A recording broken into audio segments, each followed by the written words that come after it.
Pile సమస్యతో బాధపడుతున్నారా? ఇప్పుడు లేజర్ చికిత్సతో ట్రీట్మెంట్ రేంజ్ హాస్పిటల్స్ లో శాశ్వత పరిష్కారం. ఇప్పుడే సంప్రదించండి. నమస్తే, నేను Keshav. Welcome to Suman TV.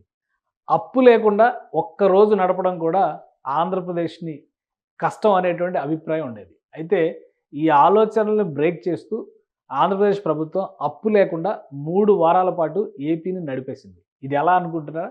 ఇది వాస్తవం. ఎందుకంటే అప్పుల గురించి, రుణ విముక్త ఆంధ్రప్రదేశ్ గురించి పదే పదే చర్చ జరిగింది. అలానే ఎన్నికల సందర్భంలో కూడా అప్పులపైనే ఏపీ బడ్జెట్ని నెట్టుకొస్తున్నారనేటువంటి అపవాదు, విమర్శ జగన్మోహన్ రెడ్డి పైన, అప్పటి ముఖ్యమంత్రి పైన ఉండేది. కొత్త ప్రభుత్వం అధికారంలోకి వచ్చిన తర్వాత అప్పు లేకుండా ఒక్క పని చేయడం కూడా సాధ్యం కాదు అనేటువంటి విమర్శ కూడా అదే స్థాయిలో ఎదుర్కొన్నారు. కానీ అనూహ్యంగా చంద్రబాబు నాయుడు ఆధ్వర్యంలో ఉన్నటువంటి ఎన్డీఏ ప్రభుత్వం ఒక్క రూపాయి అప్పు లేకుండా 3 వారాలుగా బండి నడిపిస్తోంది.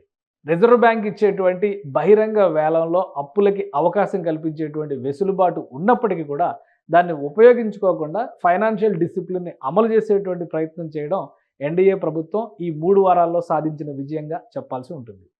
ఎందుకంటే గతంలో జరిగినటువంటి అప్పులు, అంటే 2019 నుంచి ఒక ఆగస్టు నెలలో తీసుకున్నటువంటి అప్పులే రిజర్వ్ బ్యాంక్ డేటా ప్రకారం చూస్తే వేల కోట్ల రూపాయలు ఉంటాయి.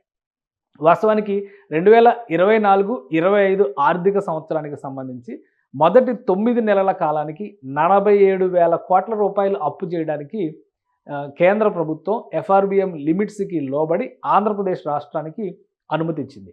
ఈ ప్రకారం ప్రతి వారం జరిగేటువంటి బహిరంగ వేలంలో మార్కెట్ రుణాలని సేకరించడం అనేది రాష్ట్ర ప్రభుత్వాలకి ఒక ఆనవాయితీగా మారిపోయింది. ఈ 47,000 కోట్ల రూపాయల్లో మార్చి నెల తర్వాత, అంటే ఏప్రిల్, మే, జూన్ నెలల్లోనే 25,000 కోట్ల రూపాయలని జగన్మోహన్ రెడ్డి ప్రభుత్వం అప్పుల రూపేణా సమీకరించింది. ప్రస్తుతం చంద్రబాబు నాయుడు ప్రభుత్వం అధికారంలోకి వచ్చి 10 వారాలు గడుస్తున్నటువంటి సమయంలో కేవలం మొదటి 5 వారాలు మాత్రమే అప్పుల జోలికి వెళ్ళినటువంటి పరిస్థితి. ఈ ఒక్క 5 వారాల్లోనే 14,000 కోట్ల రూపాయలను చంద్రబాబు నాయుడు ప్రభుత్వం అప్పు రూపంలో తీసుకుంది. ప్రతి వారం మంగళవారం రోజున రిజర్వ్ బ్యాంక్ ఇచ్చేటువంటి ఈ బహిరంగ వేలానికి సంబంధించి అప్పు కావాల్సినటువంటి రాష్ట్ర ప్రభుత్వాలు శుక్రవారం కల్లా డాక్యుమెంట్స్ ఫైల్ చేయాల్సి ఉంటుంది. కానీ ఈసారి, అంటే 3వ వారం కూడా, వరుసగా 3వ వారం కూడా ఆంధ్రప్రదేశ్ ప్రభుత్వం అప్పుల కోసం రిజర్వ్ బ్యాంకుకి ఎలాంటి దరఖాస్తు చేయకపోవడం అనేది ఆసక్తికరంగా మారింది. అయితే గత 5 ఏళ్లలో ఆగస్టు నెలలో ఎలాంటి రుణ సమీకరణ జరిగింది?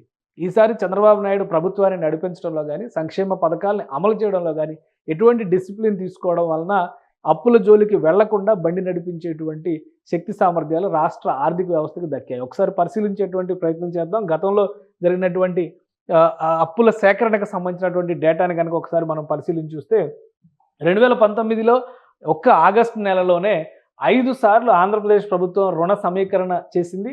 ప్రతిసారి కూడా 1,000 కోట్ల రూపాయల చొప్పున 5,000 కోట్ల రూపాయలని ఒక్క ఆగస్టు నెలలో 2019లో రుణ సమీకరణ చేసినటువంటి పరిస్థితి అప్పుడు కొత్తగా ఏర్పడినటువంటి జగన్మోహన్ రెడ్డి ప్రభుత్వం. ఆ తర్వాత డేటా చూస్తే కూడా ప్రతి నెల జరిగినటువంటి సమీకరణల కంటే కేవలం మనం ఆగస్టులో ఉన్నాం కాబట్టి ఆగస్టు నెలతో పోల్చి చూసినప్పుడు 2020 ఆగస్టులో కూడా 3 సార్లు రుణ సమీకరణ చేసింది. ఒకసారి 3,000 కోట్లు, ఒకసారి 250 కోట్లు, తర్వాత 3,000 కోట్లు, మొత్తం 6,250 కోట్లు 2020లో రుణ సమీకరణ జరిగినటువంటి పరిస్థితి. ఆ తర్వాత కూడా ప్రతి నెల ఇదే రీతిలో అప్పుల పైన ఫోకస్ పెట్టి బండి నడిపించినటువంటి పరిస్థితి ఉంది. 2021లో చేసినటువంటి అప్పుల జాబితాను చూస్తే 2,500 కోట్ల రూపాయలు లెక్క కనిపిస్తున్నటువంటి పరిస్థితి. 2021 ఆగస్టు నెలలో 3 సార్లు ఏపీ ప్రభుత్వం 1,000 కోట్లు ఒకసారి, మరొకసారి 1,000 కోట్లు, తర్వాత 500 కోట్లు, అంటే 2,500 కోట్ల రూపాయలు ఒక్క ఆగస్టు నెలలో తీసుకున్నటువంటి అప్పుల మొత్తం రిజర్వ్ బ్యాంక్ నుంచి. అలానే 2022లో కూడా 3 సార్లు తీసుకున్నారు. 3 సార్లు 5,000 కోట్ల రూపాయలని అప్పుడు కూడా నమోదు చేశారు ఆంధ్రప్రదేశ్ ప్రభుత్వాన్ని పరిపాలించినటువంటి నాయకులు. అయితే ఇక్కడ ఇప్పుడు ఉన్నటువంటి తాజా పరిస్థితిని చూస్తే అప్పుడు 2022లో మొదటిసారి 2,000 కోట్లు, తర్వాత 1,000 కోట్లు, తర్వాత 2,000 కోట్లు, అంటే మొత్తం 5,000 కోట్ల రుణ సమీకరణ జరిగింది. అప్పుడు 2023లో ఒకసారి చూద్దాం. 2023లో జరిగినటువంటి లెక్కలు కనుక మనం ఒకసారి తీసి చూస్తే అప్పుడు కూడా 4,000 కోట్లు, 5,000 కోట్ల రూపాయల రుణ సమీకరణని ఆంధ్రప్రదేశ్ ప్రభుత్వం చేసింది. అక్కడ 4 దఫాలుగా, ఒకసారి 1,000 కోట్లు, రెండోసారి మరొక 1,000 కోట్లు, మూడోసారి మరొక 1,000 కోట్లు, తర్వాత ఏకంగా 3,000 కోట్లు రుణ సమీకరణ చేసింది. అంటే మొత్తం 6,000 కోట్ల రూపాయలని 2023లో అంటే ఎన్నికల ఏడాది వస్తున్నటువంటి పరిస్థితి కాబట్టి అక్కడ ఏకంగా 6,000 కోట్ల రూపాయలని ఏపీ సర్కార్ రుణ సమీకరణ చేసింది. ప్రస్తుతం 2024 లెక్కలను కనుక మనం ఒకసారి పరిశీలించి చూస్తే ఈ ప్రభుత్వం ఆగస్టు నెలలో ఈ 3 సార్లు కూడా అంటే ప్రతి మంగళవారం వేసేటువంటి ఈ అప్లికేషన్కి సంబంధించినటువంటి రిక్వెస్ట్ విషయంలో ఏపీ ప్రభుత్వం 0 అప్లై చేయనే లేదు. అంటే ఆగస్టు 16 ఒక అవకాశం, ఆగస్టు ఈ వారం ఫైల్ చేయలేదు, ఆగస్టు 9 ఫైల్ చేయలేదు, ఆగస్టు 2 ఫైల్ చేయలేదు. కాబట్టి ఈ 3 సార్లు అవకాశం ఉన్నప్పటికీ కూడా ఈ 3 వారాల్లో ఒక్క రూపాయి కూడా అప్పు తీసుకోకుండా ఏపీ సర్కార్ బండి నడిపిస్తుంది. వాస్తవానికి 2024, 2025 లెక్కల ప్రకారం చూస్తే కనుక కేంద్ర ప్రభుత్వం ఇచ్చినటువంటి రిజర్వ్ బ్యాంక్ ఇచ్చినటువంటి ఎఫ్ఆర్బిఎం లిమిట్స్ ప్రకారం 47,000 కోట్ల రూపాయలని రాష్ట్ర ప్రభుత్వం అప్పుల రూపంలో తీసుకోవడానికి అవకాశం ఉంది. కానీ కేవలం మొదటి 3 నెలల్లోనే అంటే ఎన్నికల కోడ్ వస్తానికి ముందరే మార్చి, ఏప్రిల్, మే నెలలు అయిపోయిన తర్వాత మే, జూన్, జూలై ఈ 3 నెలలకి ప్రభుత్వం మారేటువంటి క్రమంలో ఆ 3 నెలలకే 24,000 కోట్ల రూపాయల అప్పుల సమీకరణ జగన్మోహన్ రెడ్డి ఆధ్వర్యంలో ఉన్నటువంటి ప్రభుత్వం చేసింది. ఆ తర్వాత వచ్చినటువంటి ఈ 10 వారాల్లో ఎన్డీఏ ప్రభుత్వం ఏర్పడి 10 వారాలు గడుస్తున్నటువంటి నేపథ్యంలో మొదటి 5 వారాల్లో మాత్రమే 14,000 కోట్ల రూపాయల చొప్పున రాష్ట్ర ప్రభుత్వం అప్పులు తీసుకుంది. మిగతా 3 వారాలు 0 అప్పులతో బండి నడిపిస్తుంది. సో దీనికోసం వివిధ రూపాల్లో రాష్ట్ర ప్రభుత్వం ఫైనాన్షియల్ డిసిప్లిన్ని అమలు చేయాలనేటువంటి నిర్ణయం తీసుకుంది. దుబారా జరుగుతున్నటువంటి ఖర్చుపైన నియంత్రణ పెట్టడంతో పాటు వివిధ మార్గాల ద్వారా సంక్షేమ పథకాలకు సమకూర్చాల్సినటువంటి నిధులు, అలానే ఎంప్లాయీస్కి ఇవ్వాల్సినటువంటి జీతభత్యాలకు సంబంధించినటువంటి నిధులు, సంక్షేమాలు కుంటుపడకుండా అభివృద్ధికి సంబంధించినటువంటి ప్రణాళికలు ముందుకు వెళ్ళాలంటే తీసుకోవాల్సినటువంటి జాగ్రత్తలు, వీటన్నిటిని బ్యాలెన్స్ చేసుకుంటూ ముందుకెళ్తున్నటువంటి పరిస్థితి ఉంది. ఇదే క్రమంలో రాష్ట్ర ప్రభుత్వం రాబోయేటువంటి రోజుల్లో కూడా ఆదాయ మార్గాలపైన మరింత ఎక్కువ దృష్టి పెట్టడానికి ప్రణాళికలను సిద్ధం చేస్తున్నట్టుగా సమాచారం. వీలైనంత వరకు, ఎందుకంటే అప్పుల భారం దాదాపు 10 లక్షల కోట్లకు చేరినటువంటి నేపథ్యంలో అప్పులని నియంత్రణలో పెట్టడం ద్వారా ఆదాయ మార్గాలను ఏ విధంగా పెంపొందించుకోవాలనేటువంటి అంశం పైన ఫోకస్ పెట్టింది. అలానే కేంద్రం ఇచ్చేటువంటి నిధుల విషయంలో, మ్యాచింగ్ గ్రాంట్ల విషయంలో 10%, 20% రాష్ట్ర ప్రభుత్వం నిధులు కేటాయిస్తే కేంద్రం నుంచి 80% నిధులు వచ్చేటువంటి అవకాశం ఉన్న పథకాలపైన ప్రత్యేకమైన ఫోకస్ పెట్టాల్సిందిగా ముఖ్యమంత్రి చంద్రబాబు నాయుడు మంత్రులందరికీ ఆదేశించినట్టుగా సమాచారం ఉంది.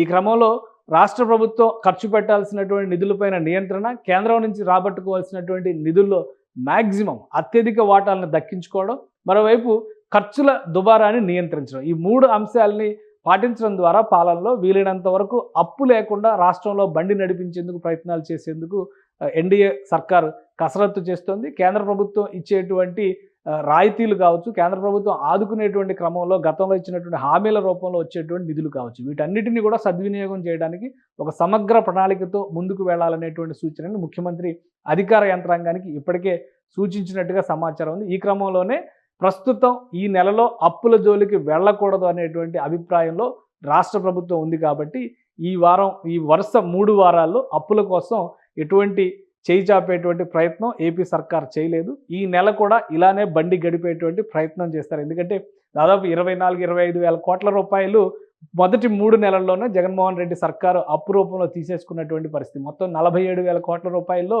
మ్యాక్సిమం లిమిట్ అక్కడే కంప్లీట్ అంటే 50-60% అప్పుడే కంప్లీట్ అయిపోయినటువంటి పరిస్థితి ఉంది. కాబట్టి 9 నెలల కాలానికి ఇచ్చినటువంటి ఈ పరిమితిని దాటకుండా జాగ్రత్త ఎలా పాటించాలనేటువంటి అంశాన్ని అమలు చేసేటువంటి ప్రయత్నంలో భాగంగానే వీలైనంత వరకు అప్పుల జోలికి వెళ్లకుండా సర్కారు నడిపించాలని ముఖ్యమంత్రి ఆదేశించినట్టుగా తెలుస్తుంది. అప్పులు లేకుండా బండి నడిపించడంతో పాటు సంక్షేమాన్ని సమన్వయం చేసుకోవడం, ఆదాయ మార్గాలను పెంచుకోవడం, వీటితో పాటు ఆంధ్రప్రదేశ్ ప్రభుత్వం తీసుకున్నటువంటి మరొక నిర్ణయం కూడా అందరిలోనూ ఆసక్తి రేకెత్తిస్తుంది. అలానే మానవతా దృక్పథంతో తీసుకున్న ఈ నిర్ణయానికి ప్రశంసలు కూడా దక్కుతున్నాయి.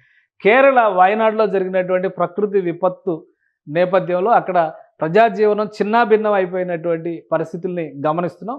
ఈ నేపథ్యంలో ఆంధ్రప్రదేశ్ ప్రభుత్వం 10 కోట్ల రూపాయల మానవతా సాయాన్ని ప్రకటించింది. అంటే అప్పుల ఊబిలో ఉన్నటువంటి రాష్ట్ర ప్రభుత్వం అప్పుల జోలికి వెళ్లకుండా ఒకవైపు ఫైనాన్షియల్ డిసిప్లిన్ని పాటిస్తూ మానవతా దృక్పథంతో సాటి రాష్ట్రాలని, ప్రజల్ని ఆదుకునేటువంటి ప్రయత్నం చేయడం, దానికి సంబంధించినటువంటి జీవో ఇది 10 కోట్ల రూపాయలని Kerala relief, Andhra Pradesh chief ministers relief fund, Kerala state natural calamities floods caused ఇది వాయనాడుకి సంబంధించినటువంటి రిలీఫ్ ఆపరేషన్స్కి చీఫ్ మినిస్టర్ ఆఫ్ ఆంధ్రప్రదేశ్ 10 కోట్ల రూపాయల ఆర్థిక సాయాన్ని ప్రకటించింది. దీన్ని కేరళ ప్రభుత్వానికి అందజేయాలనేటువంటిది శాంక్షన్ ఆర్డర్స్ ఇస్తూ కూడా స్పెషల్ చీఫ్ సెక్రటరీ ఆర్పి సిసోడియా జీవోని రిలీజ్ చేశారు. అంటే నిన్న మొన్నటి వరకు అప్పుల్లో కూరుకుపోయినటువంటి రాష్ట్రం అప్పులని విషయంలో ఒక అప్రమత్తతని ప్రకటిస్తూ మరొక వైపు ఆదాయ మార్గాలపైన దృష్టి పెడుతూ ఇంకోవైపు నుంచి మానవతా సాయం చేయడం అనేది ఖచ్చితంగా అభినందించదగ్గ విషయం అనేటువంటి మాట సోషల్ మీడియాలో ఇప్పుడు వైరల్ అవుతుంది.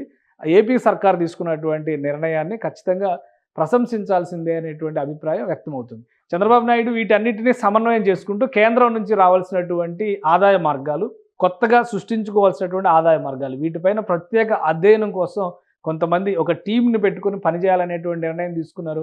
మరోవైపు రాష్ట్రంలో పారిశ్రామికీకరణ, వాణిజ్య మార్గాలను పెంపొందింపజేసేందుకు కావాల్సినటువంటి టాస్క్ ఫోర్స్ని అత్యున్నత స్థాయి కార్పొరేట్స్తో ఏర్పాటు చేసేందుకు కూడా ప్రణాళికల్ని సిద్ధం చేసుకున్నారు. సో రాబోయే రోజుల్లో వీలైనంత వరకు ఆంధ్రప్రదేశ్ని అప్పుల ఊబి నుంచి కాపాడడం, వీలైనంత ఎక్కువగా ఇంక్లూజివ్ గ్రోత్ ద్వారా రాష్ట్రంలోనే ఆదాయ మార్గాలను పెంపొందింపజేసుకునేటువంటి ప్రణాళికల్ని అమలు చేయడం, ఈ 2 లక్ష్యాలతో ఏపీ సర్కార్ ముందడుగు వేస్తున్నటువంటి పరిస్థితి కనిపిస్తోంది.